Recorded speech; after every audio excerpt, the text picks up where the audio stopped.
Assalamualaikum warahmatullahi wabarakatuh. Waalaikumsalam warahmatullahi wabarakatuh.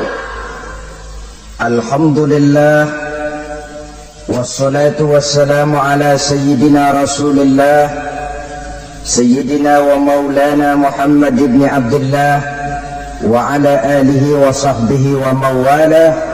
La haula wa la quwwata illa billah, amma ba'du. Bapak-bapak, ibu-ibu, saudara-saudara kaum muslimin rahimakumullah. Rumah tangga bahagia menurut agama kita. Sebagaimana yang sama kita maklum bahwa manusia hidup memerlukan idola, memerlukan figur-figur yang akan dijadikan contoh di dalam kehidupannya. Sifat ini dinamakan hubbut taklid atau kecenderungan untuk meniru, dan nampak lebih menonjol pada kehidupan anak-anak remaja atau para pemuda.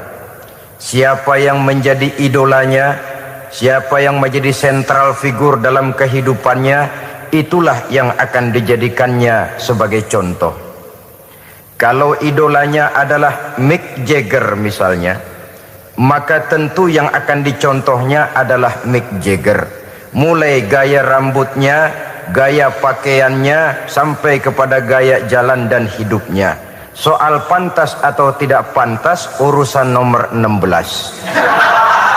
Yang penting nyontoh dulu. Inilah kecenderungan daripada manusia. Bagi kita umat Islam, contoh ideal, figur sentral yang sepatutnya jadi idola tidak lain adalah junjungan kita Nabi besar Muhammad sallallahu alaihi wasallam. Beliau menjadi contoh dan panutan oleh karena kepribadiannya yang kompleks. Sejak dari seorang pemimpin negara yang adil sampai kepada seorang jenderal yang gagah berani di medan perang, sampai kepada seorang diplomat yang ulung, pedagang yang jujur, suami yang bertanggung jawab, ayah yang penuh kasih sayang dengan anak-anaknya, dan di dalam keseluruhannya beliau merupakan uswatun hasanah. Termasuk dalam membina rumah tangga bahagia, contoh kita tidak lain adalah rumah tangga beliau. Bagaimana sih rumah tangga Nabi kita itu? Beliau berkata dalam dua kalimat yang singkat tapi punya pengertian yang sangat luas dan dalam tentang rumah tangganya. Beliau mengatakan, baiti jannati, rumah tanggaku adalah sorga bagiku. Satu cerminan yang merupakan refleksi dari keadaan yang membawa kebahagiaan. Padahal sepanjang sejarah yang kita baca, rumah beliau kecil saja. Sarapan pagi pun cuma seteguk air zam-zam, sepotong roti, kadang-kadang sebutir kurma. Tidurnya di atas kain kasar yang separuh jadi selimut, separuh jadi alas tidur. Tetapi di tengah kondisi yang semacam itu, beliau sanggup berkata, baiti jannati, rumah tanggaku adalah surga bagiku.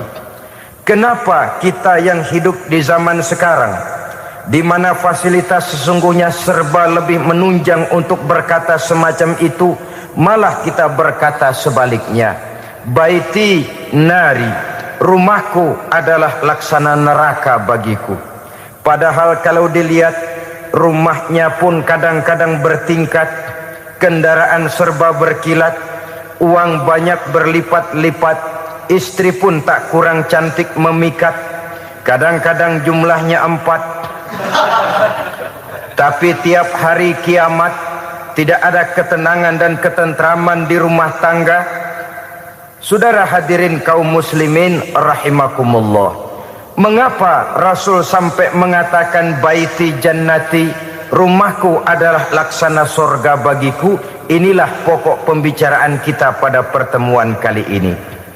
Sebagaimana yang kita maklum bahwa nikah dalam pandangan Islam bukan hanya sekedar untuk memenuhi kebutuhan biologis manusiawi, Tidak hanya sekedar untuk memperkembangbiakkan keturunan, dan juga tidak pula untuk memperturutkan hawa nafsu. Lebih daripada sekedar itu, nikah dalam pandangan Islam merupakan ibadah. Oleh karena ibadah, maka seluruh tujuan ibadah, apakah dia bernama solat, apakah dia bernama puasa, zakat, sodako, haji dan lain sebagainya, seluruh daripada tujuan ibadah, target utamanya adalah mardhatillah atau keridhaan daripada Allah Subhanahu wa taala. Kalau nikah itu ibadah, maka sesungguhnya tujuan utama dari pelaksanaan suatu pernikahan tidak lain hanya untuk mencari keridhaan dari Allah Subhanahu wa taala. Bukankah kalau kita tanya tiap orang yang melakukan nikah, kenapa sih kamu nikah dengan dia? Jawabannya bisa macam-macam. Yang umum, karena saya cinta dia. Ada yang berkata, karena saya ingin mendapat ketenangan hidup. Ada yang bilang, karena saya ingin hidup teratur. Ada yang mengakui, karena saya ingin dapat keturunan dan lain sebagainya. Tetapi sesungguhnya menurut ajaran agama, kalau nikah merupakan ibadah, jawaban intinya ialah saya melakukan nikah untuk mencari keridhaan dari Allah Subhanahu wa taala. Ini konsekuensinya kalau nikah merupakan bagian daripada ibadah. Rumah tangga yang didirikan atas dasar mencari keridhaan Allah, maka akan diwarnai oleh nilai-nilai luhur daripada ajaran agama. Tanpa harta orang memang sulit untuk bahagia, tapi harta bukan jaminan orang lalu akan bahagia. Harta pada suatu saat akan berakhir, kecantikan akan berkurang, pangkat dan jabatan akan sampai kepada batasnya. Tetapi agama, keyakinan, nilai-nilai iman, itulah pegangan kita yang kekal dan abadi. Sebab itu dalam surah Ar-Rum ayat ke-21 Allah Subhanahu wa taala menjelaskan, "Wa min ayatihi an khalaqalakum min anfusikum azwajan litaskunu ilaiha wa ja'ala bainakum mawaddatan wa rahmah." Dan di antara tanda-tanda kebesaran Allah, dijadikannya bagimu istri-istrimu dari diri kamu sendiri, litaskunu ilaiha, agar kamu bisa hidup tenang bersamanya, wa ja'ala bainakum mawaddatan wa rahmah, dan dijadikannya di antara kamu rasa cinta dan kasih sayang. Umumnya pernikahan terjadi karena mawaddatan warahmah ini, cinta dan kasih sayang. Atas dua dasar itulah rumah tangga didirikan orang. Atas dasar itulah seorang laki-laki dan seorang perempuan memadu janji untuk membagi suka dan duka dalam hidup ini secara bersama-sama. Namun kalau kita renungi ayat ini, Allah tidak hanya menjadikan cinta, tapi Allah juga menjadikan kasih sayang. Apa bedanya cinta dan kasih sayang? Apa bedanya mawaddatan warahmah ini? Saudara, mawaddah yang artinya cinta, itu sasarannya biasanya adalah jasmani, kecenderungan biologis. Itu akan berakhir. Orang yang mendirikan rumah tangga cuma karena kecenderungan biologis, cuma karena rasa cinta semata-mata, cinta biasanya terkait kepada keindahan. Betul apa benar? Biasanya orang mudah jatuh cinta kepada sesuatu yang punya nilai keindahan. Makanya anak muda jarang yang jatuh cinta sama nenek-nenek. Cinta selalu memandang segi keindahannya. Ini yang namanya mawaddah. Allah tidak mengingkari itu, silakan. Bahwa manusia secara naluri senang kepada serba keindahan, wajar-wajar saja. Tetapi tidak cuma mawaddah, Allah juga menciptakan rahmah, kasih sayang. Mawaddah mungkin ada akhirnya, tapi rahmah tidak akan pernah ada akhirnya.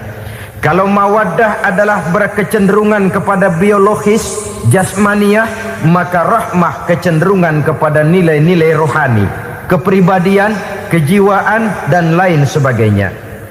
Dikala pernikahan di bawah umur 40 tahun mungkin masih banyak mawaddahnya, rasa cintanya.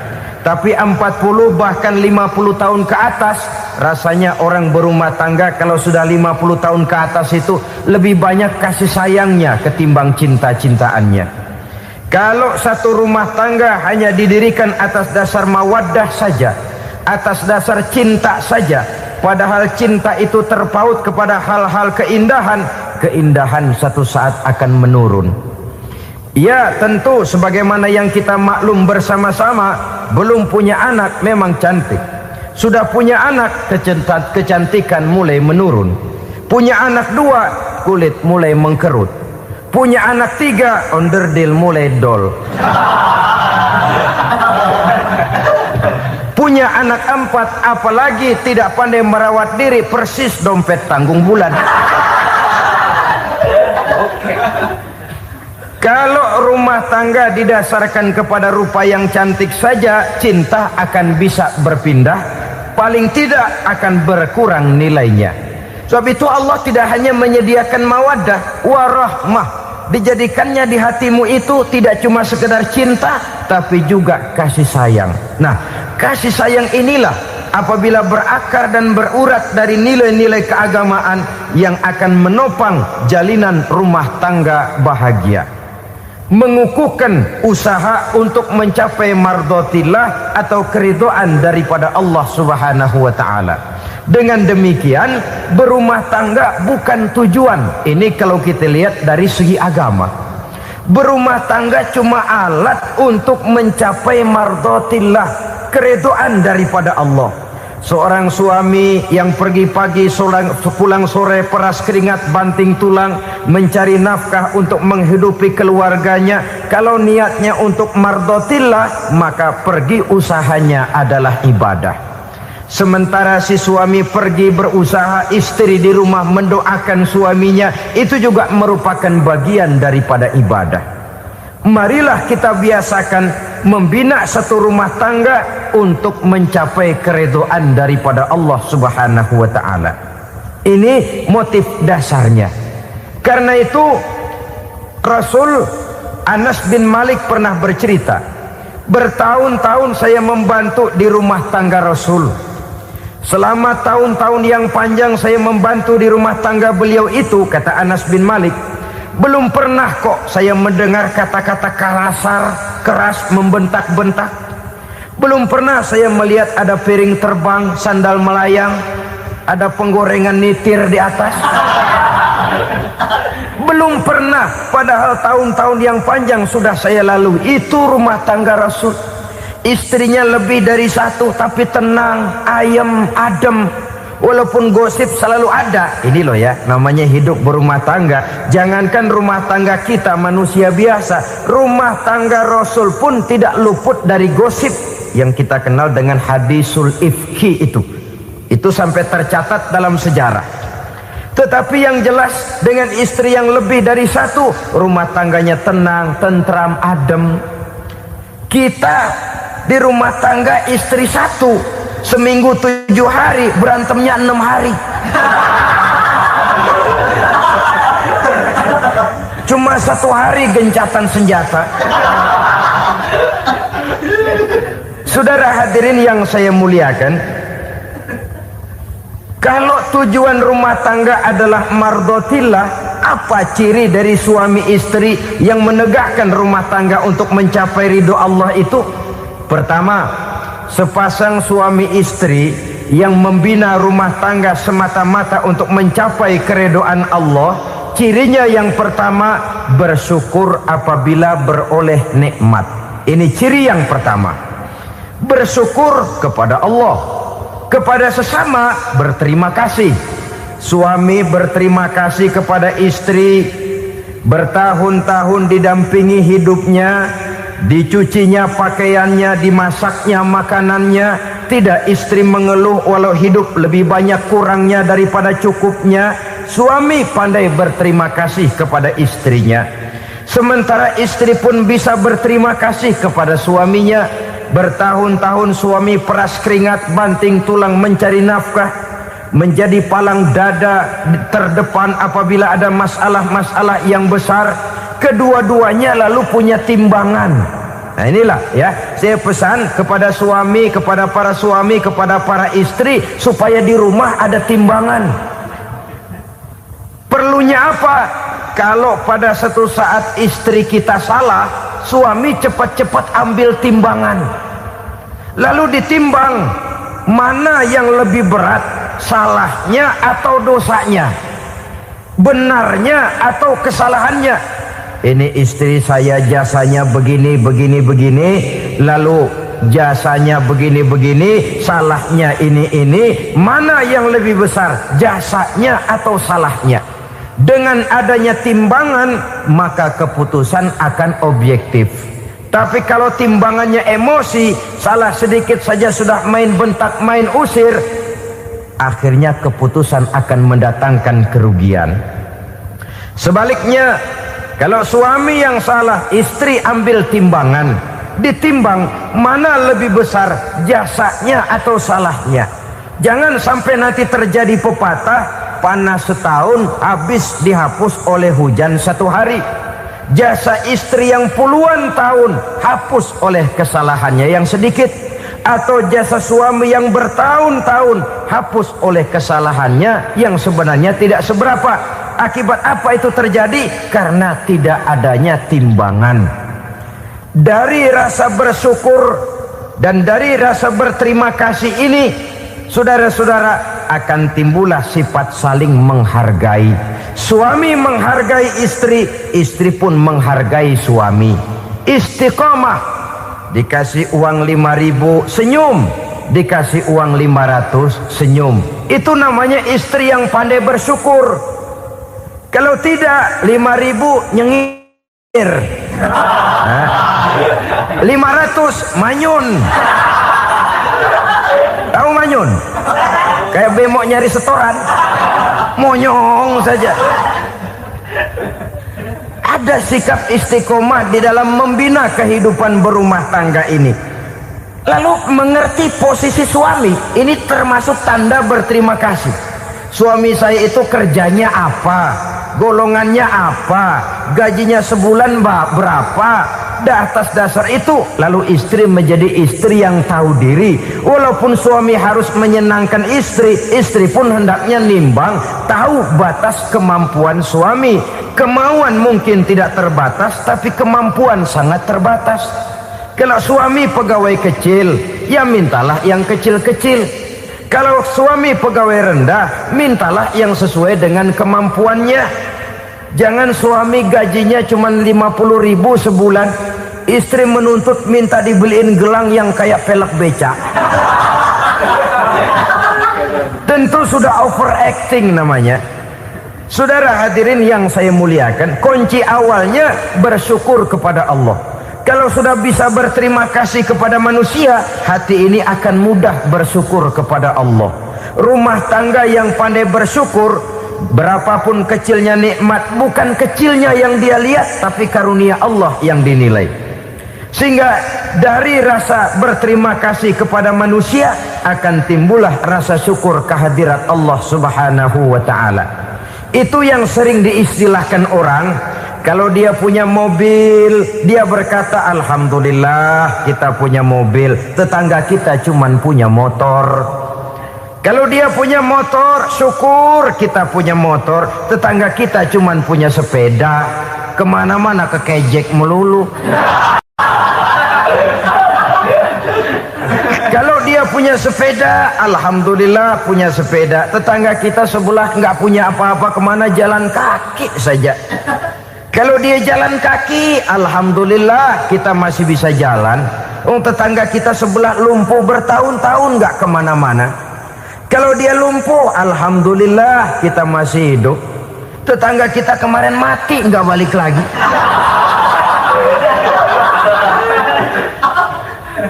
Lalu akan timbul rasa syukur. Tapi kalau sudah lumpuh ngelihat yang bisa jalan ngelihat yang naik sepeda, yang punya sepeda lihat yang punya motor lihat yang punya mobil lihat yang punya pesawat. Kapanlah kita ini pandai bersyukur? Sebab kesenangan seperti pelangi, tidak pernah di atas kepala kita, selalu kelihatannya di atas kepala orang lain. Sehingga kalau ngobrol orang sering bilang, lu sih enak lo gue lihat, gue keblangsak amat nih ya. Setiap orang ngomong kepada kita begitu nadanya. Kita yang dilihat enak, sementara kita melihat orang lain enak. Tukang tahu melihat tukang tempe enak, tukang tempe melihat tukang tuak enak, tukang tuak bilang tukang sirsak enak. Enak itu seperti pelangi. Namun kalau kita mau merenungi, tidak pernah Allah berhenti memberikan nikmat kepada kita. Sejak kita bangun tidur sampai kita tidur kembali, bahkan tidur itu sendiri, seluruhnya tidak pernah putus dari nikmat Allah. Bahagia ada di gubuk reot, bahagia ada di rumah mewah, bahagia ada di hati kopral, bahagia ada di hati jenderal, di gunung dan di kota, di hutan belantara dan di desa, di keheningan malam atau di keramaian siang. Kalau kita mau mencari, bahagia selalu ada. Tapi hati yang tidak pandai bersyukur, bagaimanapun banyak kebahagiaan yang meliputi hidupnya, dia tidak akan pernah pandai mensyukurinya.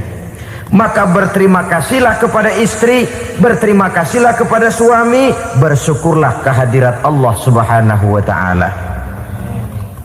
Saya sering mengatakan, sebaliknya seorang suami bagaimanapun kondisi istrinya, kalau itu memang jodohnya, beranilah berkata, istriku adalah Romeoku, istriku adalah Julietku, atau istriku adalah Sri Kandiku. Biarin pengkor ya pengkor, nggak ada urusan. Mensyukuri. Kalau tidak mensyukuri, yang timbul lalu sesalan. Kalau sudah sesalan, mudah umpat mengumpat, caci mencaci dalam rumah tangga, lalu terjadilah kegaduhan. Ketenangan sulit kalau sudah tidak ada unsur saling menghargai itu. Lebih celaka lagi kalau sudah mengarah kepada penyesalan. Kata istrinya, bang gue nyesel kawin sama lu. Suami digituin mungkin gede kepalanya. Kalau lu nyesel apalagi gua, makin nyesel. Iya, coba pikir bertahun-tahun kita berumah tangga, memangnya abang bisa beliin apa sama saya? Itu juga gerobok kalau nggak ngeredit bang. Kalau nggak ngeredit, memangnya kamu bayar kreditan pakai daun pisang? Saudara hadirin yang saya hormati, ini saya tekankan kepada ibu-ibu karena penyakit perempuan umumnya. Pernah Rasul itu pulang Isra Mi'raj cerita, saya pulang Isra Mi'raj diperlihatkan neraka. Neraka ya Rasul? Lalu bagaimana? Saya lihat kok isinya kebanyakan perempuan. Perempuan. Laki juga tidak sedikit. Cuma kebanyakan kok perempuan. Apa perempuan tidak sholat ya Rasul? Sholat. Tidak puasa? Puasa. Tidak ngaji? Rajinan dia sama suaminya. Tapi kenapa lebih banyak di sana? Rasul berkata, hunna yakfurnal asir. Penyakit umum dari perempuan tidak pandai berterima kasih kepada suaminya. Ini rupanya penyakit umum dari tahun atu. Saudara hadirin yang saya muliakan, jadi rumah tangga yang didirikan atas dasar mencapai ridho Allah, maka kelihatan dari pasangan suami istri menjadi orang yang pandai bersyukur terhadap nikmat. Bukankah dalam surah Ibrahim ayat 7 Allah berjanji, la in syakartum la azidannakum wa la in kafartum inna azabi lasyadid. Kalau kamu pandai bersyukur, aku tambah nikmatku. Kalau kamu ingkar, tidak mau bersyukur, azabku itu hebat dan pedih. Rumah tangga yang suami istrinya tidak bersyukur disiksa oleh perasaannya sendiri. Tetangganya dapat nikmat, dia yang meriang. Tetangganya dapat kesenangan, dia yang sakit hati. Dia tidak melihat nikmat yang diberikan kepadanya. Nikmat yang orang lain punya aja yang diincar. Nikmat orang lain aja dihitung-hitung. Tangga kita, saya baru habis beli yang sebelah belilir habis beli kukusan.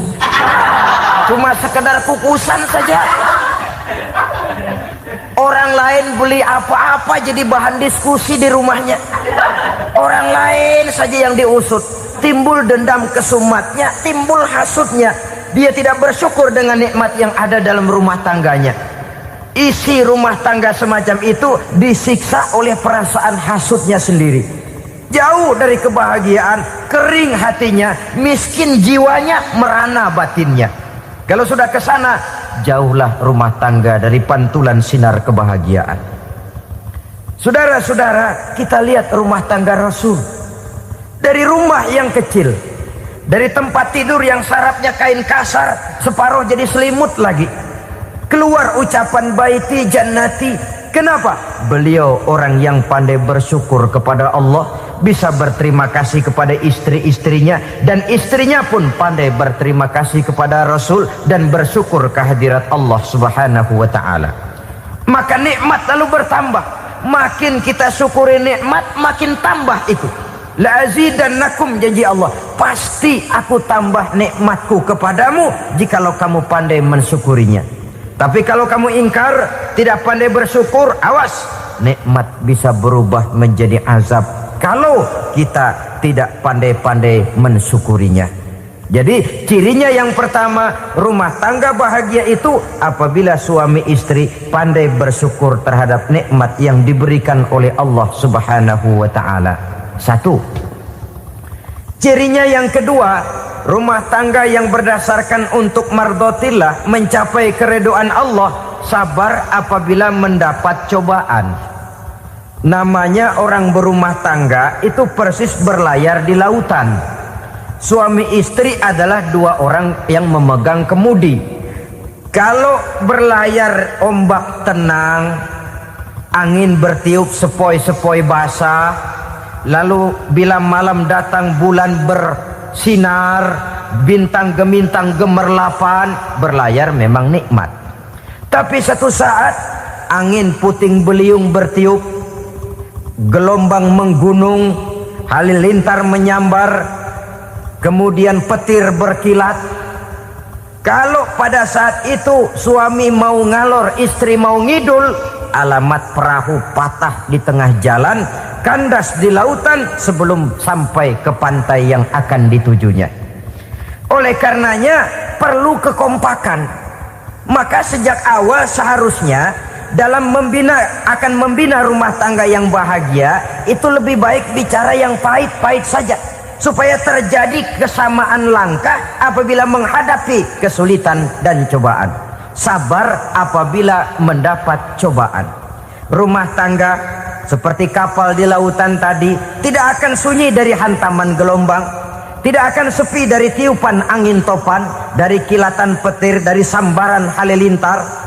Baik suami, baik istri harus sabar menghadapi kesulitan.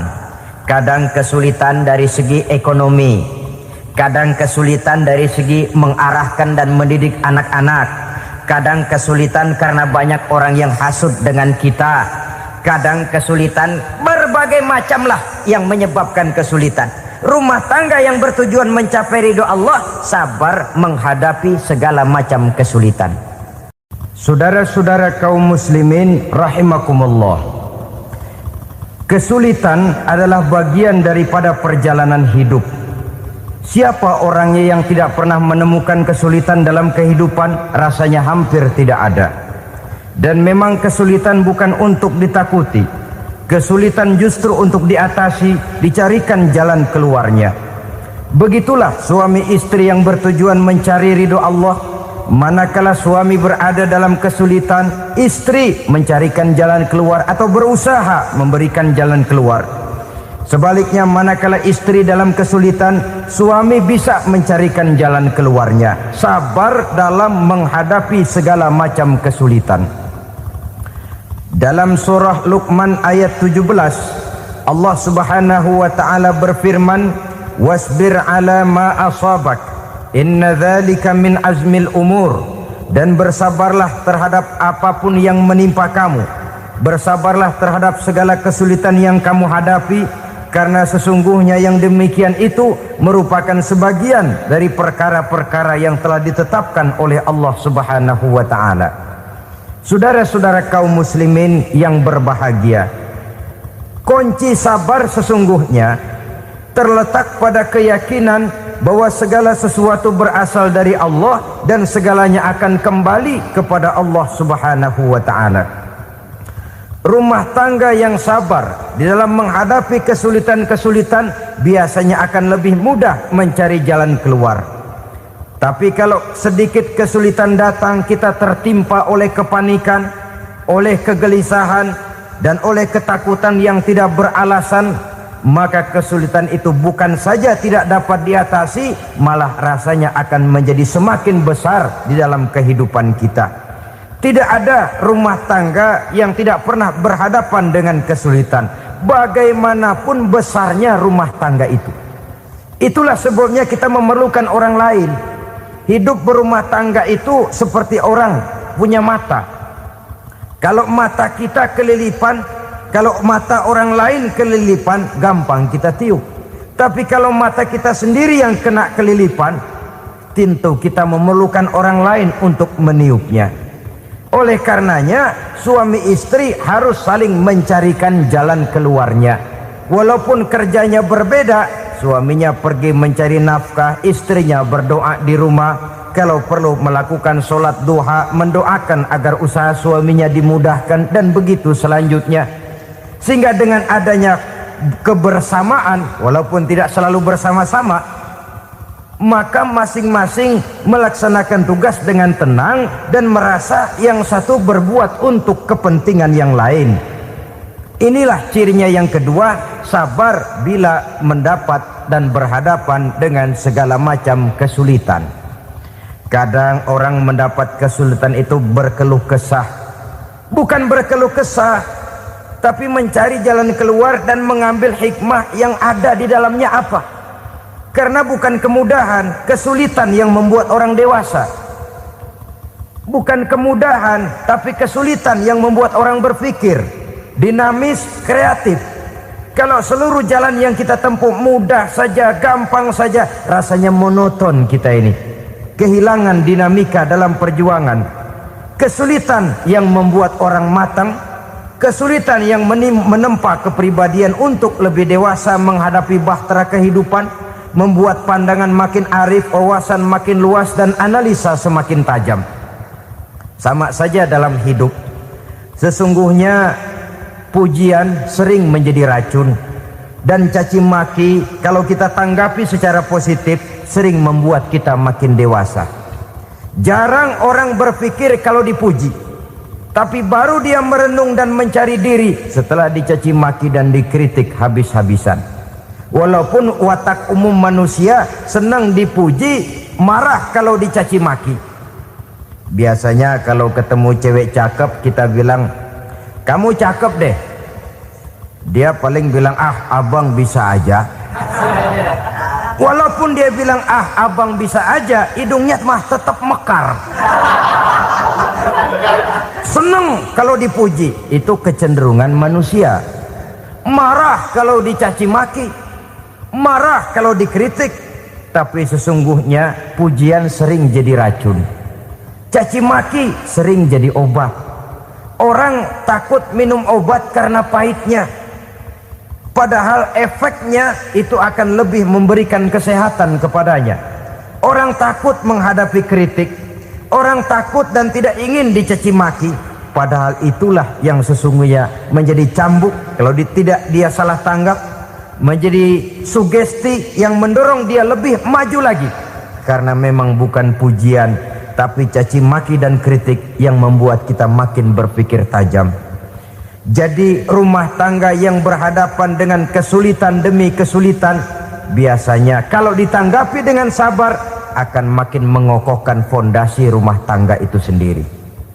Tapi kalau kesulitan dihadapi dengan tidak sabar, lalu mencari jalan pintas, kesulitan ekonomi, kebetulan istrinya cakep, istrinya disuruh ngojek.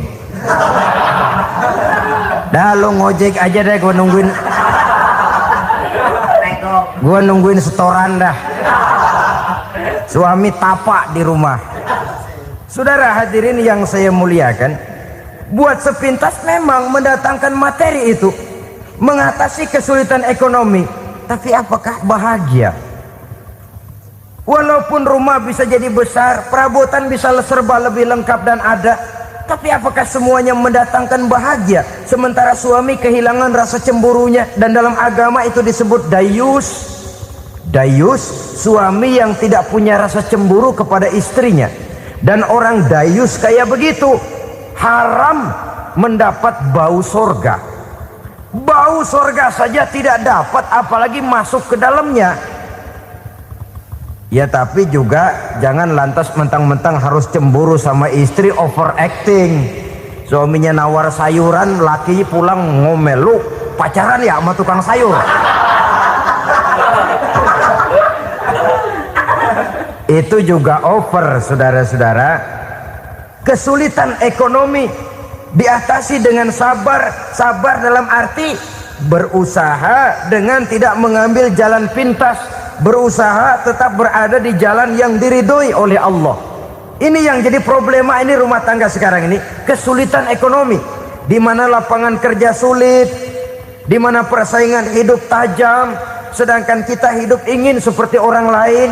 Kita mudah gelap mata, mudah picik pandangan, mudah sulit pertimbangan, lalu mengambil jalan pintas.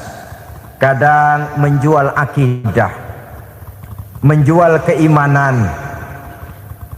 Kebetulan penderingan kering, ada yang nawarin beras 3 liter sama supermi 2 bungkus. Hari Minggu diajak ke gereja mau. Itu iman kena beras 3 liter telap. Kesulitan ekonomi, saudara-saudara, sehingga Imam Ali pernah berkata, kadal fakru ayyakuna kufron. Kemiskinan memang mudah membawa orang kepada kekafiran, kepada perbuatan-perbuatan yang bisa mengundang kekafiran. Oleh karena itu dalam tamsil lain beliau berkata, kalau ada ular dan ada kemiskinan, kemiskinan yang saya getok lebih dulu, kemiskinan yang saya bunuh lebih dahulu. Karena kemiskinan mudah membawa orang kepada kekufuran. Bagaimanapun sulitnya ekonomi yang dihadapi dalam rumah tangga, percayalah satu saat jalan keluarnya mesti ada. Mesti ada. Jangan sampai mengambil jalan pintas yang membuat kita keluar dari jalan yang ditinjau dari segi kemasyarakatan pun mendatangkan aib, ditinjau dari kehormatan berkeluarga pun mendatangkan nista, ditinjau dari segi ekonomi pun barangkali tidak akan mendatangkan kelimpahan materi. Jalan pintas pada umumnya, saudara-saudara, hanya memberikan kenikmatan yang sekejap. Dan apalah itu artinya kalau harus mengorbankan kesenangan yang abadi dan kekal. Kadang-kadang mengorbankan anaknya sendiri, anaknya dikomersilkan. Pokoknya siapa yang nyamper lu berangkat aja dah. Asal pulang nenteng pisang sama jeruk sebongsang, orang tua udah anteng aja udah. Saudara hadirin yang saya muliakan, setiap kita selalu berhadapan dengan kesulitan. Karena itu rumah tangga yang bertujuan mencapai mardhatillah, mereka sabar dalam menghadapi kesulitan. Tidak ada beras, puasa saja, puasa sunnah. Puasa sunnah, lapar tapi ada pahalanya, daripada tidak puasa lalu ngegerundel. Brengsek Tuhan, gue sembahyang melulu lapar juga. Sudah lapar tidak berpahala. Bukankah Rasulullah sendiri kalau pulang ke rumah Aisyah lalu berkata, ya Humairah, ada makanan hari ini? Ada makanan yang enggak ada bang. Alhamdulillah, kalau begitu saya puasa. Pulang dari mana-mana perut lapar, mau makan tidak ada makanan, bukan marah, bukan ngamuk, puasa. Maka boleh puasa sunnah, niatnya udah siang, jam 10, jam 11, asal dari pagi belum makan apa-apa. Niatnya jam 10, sah, dengan catatan dari pagi belum makan apa-apa. Jangan sudah sepiring setengah baru niat, itu lain. Itu ngojek namanya itu. Pengertian dalam kesulitan. Satu malam beliau pulang dari masjid agak larut. Habis ngajar banyak yang bertanya, ketuk pintu, assalamualaikum. Assalamualaikum. 3 kali beliau memberi salam, tidak ada jawaban, tidak dibukakan pintu. Rupanya istri beliau lelah bekerja di waktu siang, tidurnya pules benar. Marahkah Rasul? Tidak. Beliau gelar sorban, tidur di depan pintu. Asraful anbiya wal mursalin ini, Rasul termulia ini, karena menghargai istrinya, tidur di depan pintu. Sampai Aisyah bangun sepertiga malam, terkejut buka pintu, suaminya ada di depan pintu. Beliau bangunkan. Ketika dibangunkan, Rasul lebih dulu berkata, maaf sayang, saya pulang terlambat. Sudah nggak dibukain pintu, tidur di depan, dibangunin, beliau duluan yang minta maaf. Pengertian. Kalau emosi, memang nggak dibukain pintu, tidur di depan. Begitu dibukain, yang enak kita tunjuk jidatnya.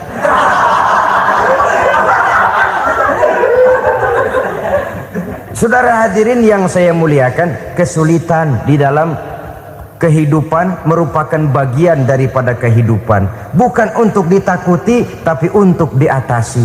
Bukan untuk dihindarkan, tapi dicarikan jalan keluarnya. Hadapilah kesulitan dengan baik sangka kepada Allah, dengan lapang dada, dan dengan tetap bersabar menghadapinya. Kenapa? Karena tujuan kita mendirikan rumah tangga, mencapai ridho Allah. Kalau anak kita perjualbelikan, kalau istri kita komersilkan, kalau akidah kita jual untuk mempertahankan rumah tangga, bukankah makin jauh saja rumah tangga itu dari ridho Allah? Ini tujuan utamanya. Yang ketiga, rumah tangga yang bertujuan mardotillah itu, suami istri yang merupakan fondasi di rumah tangga, suami sebagai pemimpin, istri sebagai pembina, selalu musyawarah dalam menyelesaikan persoalan. Walaupun istri ditakdirkan sebagai pemimpin dan suami sebagai pemimpin dan istri yang dipimpin, tapi agama menganjurkan musyawarah. Jangan mentang-mentang istri nyari duit, suami nyari duit, lalu menteleng. Segalanya mau diktator, segalanya mau sendiri. Rumah tangga yang bertujuan mencapai ridho Allah selalu didirikan atas dasar musyawarah. Sehingga apabila sesuatu itu dihasilkan dari suasana musyawarah, tidak akan melahirkan penyesalan di belakang hari. Kalau tidak berjalan menurut seleranya masing-masing, belakangan timbul penyesalan, akhirnya main salah menyalahkan. Kalau sudah saling salah menyalahkan, itu artinya sudah saling mengungkit kekurangan masing-masing. Akibatnya tidak ada lagi saling menghargai. Jadi dengan demikian musyawarah di dalam menyelesaikan persoalan. Menghadapi kesulitan ekonomi, musyawarah. Menghadapi kenakalan anak, musyawarah. Akan membeli ini dan itu, sebaiknya juga musyawarah. Kalau merupakan hasil musyawarah, maka saudara-saudara hasilnya pun akan dihadapi oleh bersama. Enak rasakan bersama, tidak enak rasakan bersama. Kenapa? Tadinya musyawarahnya bersama-sama juga. Lah kalau hasil sendirian, giliran enak mungkin yang satu mau ikut, giliran tidak enak yang satu nuding, gua kata juga apa. Kan begitu akibatnya kalau tidak berdasarkan musyawarah lebih dahulu. Maka insya Allah hasil musyawarah ini setidaknya tidak akan mendatangkan sesalan di belakang hari nantinya. Saudara-saudara kaum muslimin rahimakumullah, ciri yang keempat, sepasang suami istri yang bertujuan mencapai ridho Allah dalam upaya mencapai rumah tangga bahagia itu tawakal apabila mempunyai rencana. Tawakal berserah diri kepada Allah, bukan berserah diri dalam artian mutlak yang mengarah kepada fatalism atau predestination. Kita sering mengartikan tawakal secara salah. Belum apa-apa sudah menyerahkan diri kepada Allah. Emang semuanya terjadi menurut maunya Allah dah, gak usah ngapa-ngapain, bagaimana Tuhan aja dah. Lapar juga nggak usah makan, kalau takdirnya kenyang pan kenyang. Ya udah lapar terus kita. Makan dulu, perkara nanti kenyang apa tidak itu baru tawakal. Kalau sakit ke dokter, soal sembuh atau tidak baru tawakal. Artinya usaha itu ada. Setelah suami berusaha, istri berusaha, selebihnya tawakal. Apa perlunya tawakal? Apabila berhasil tidak lupa daratan, apabila berhasil tidak lupa diri, apabila gagal tidak putus asa. Sehingga dengan demikian dari tawakal ini lahirlah pondasi yang kokoh membina rumah tangga yang bahagia dalam upaya mencapai keridhaan daripada Allah Subhanahu wa taala. Apapun yang kita laksanakan di rumah tangga, tujuan intinya tetap untuk mencapai keridhaan Allah. Beli kendaraan untuk mencapai ridho Allah, lalu dipakai ngaji, dipakai ke masjid dan sebagainya. Beli peralatan rumah tangga untuk mencapai ridho Allah. Mendidik anak untuk mencapai ridho Allah, membantu keluarga untuk mencapai ridho Allah, dan begitu selanjutnya. Tawakal apabila mempunyai rencana. Kemudian cirinya yang kelima, suami istri yang bertujuan mencapai ridho Allah selalu mempererat silaturahmi. Sebab seperti sudah saya sampaikan pada pertemuan terdahulu, dalam berumah tangga itu ada orang tua, ada mertua. Itu cuma perbedaan istilah, tapi hakikatnya adalah sama. Jangan karena perbedaan istilah lalu menyebabkan kita berbeda sikap. Kalau sudah berbeda sikap, tentu akan melahirkan perasaan yang tidak simpatik. Sebaiknya suami istri kalau sudah berumah tangga, jadikanlah orang tua tempat cerita yang enak saja. Yang tidak enak telan berdua, yang pahit rasakan berdua, kesusahan dan kesulitan atasi berdua. Giliran enak ngomong sama orang tua, giliran senang cerita sama mertua. Sekarang kan kita balik, kalau lagi senang duitnya banyak, anteng di rumah, kalem aja. Tapi lalu waktu susah, waktu susah, cerita kepada orang tuanya, cerita kepada mertuanya. Lalu kapan kita mau menyenangkan orang tua? Sudahlah mereka susah mendidik kita di waktu kecil, membesarkan kita, melakukan segala macam pengorbanan. Demi setelah kita berumah tangga, kesulitan rumah tangga kita tumpahkan juga kepada mereka. Pererat silaturahmi dan usahakan agar seluruh keluarga hanya menjadi tempat kita cerita yang enak-enak saja. Istilah sehari-harinya, kalau di rumah kita makan sama sayur bayam, keluar rumah diem, malah seluitan. Tetangga tanya, lu makan kayaknya enak banget apa sih? Daging ayam.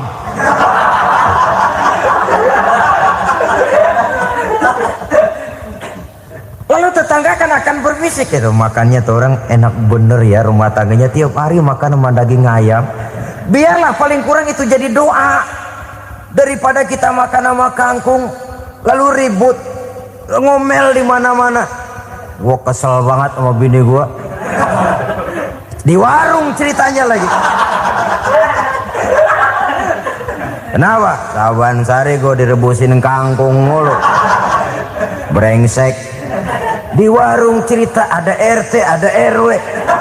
Gara-gara makan sama kangkung se-RT tahu. Akhirnya mungkin kalau kita berangkat orang hitung dari jauhan. Lihat, kangkung liwat.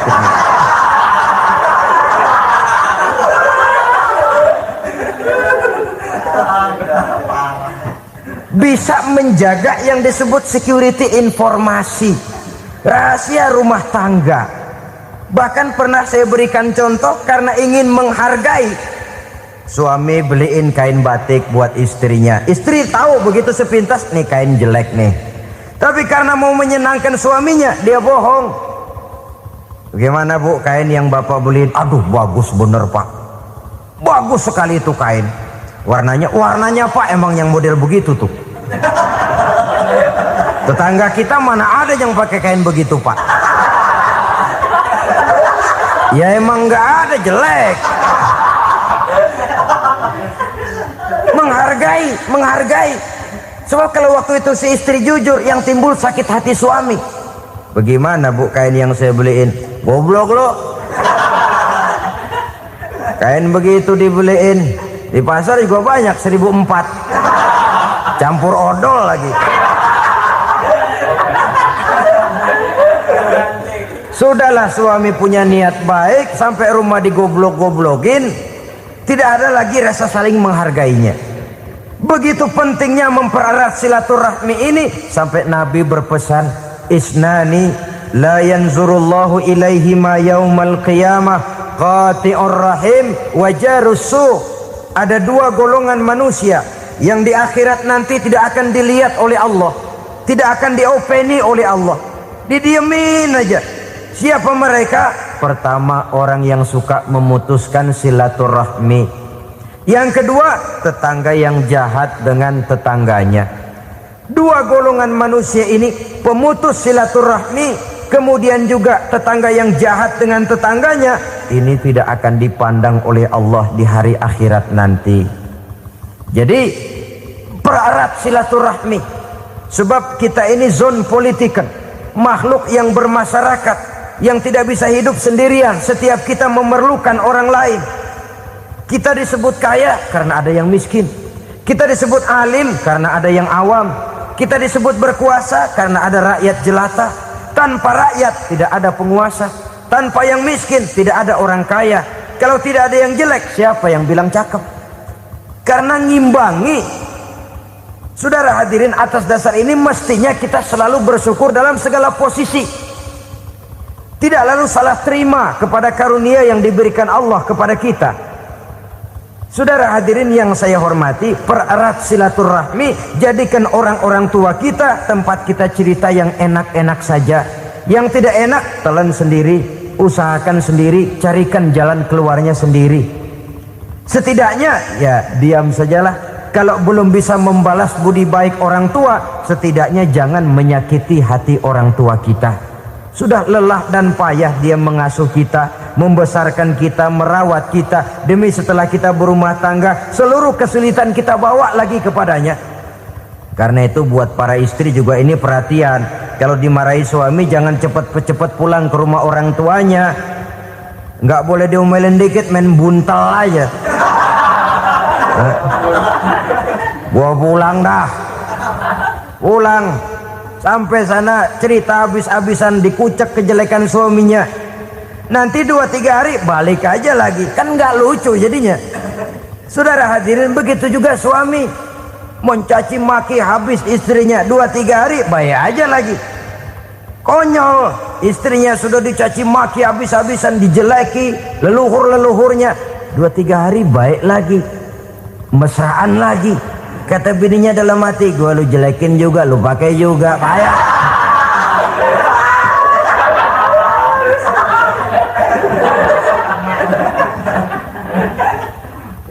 Saudara hadirin yang saya muliakan, itulah sebabnya pada awal tadi saya katakan perlunya kita mempunyai timbangan baik sebagai suami maupun sebagai istri.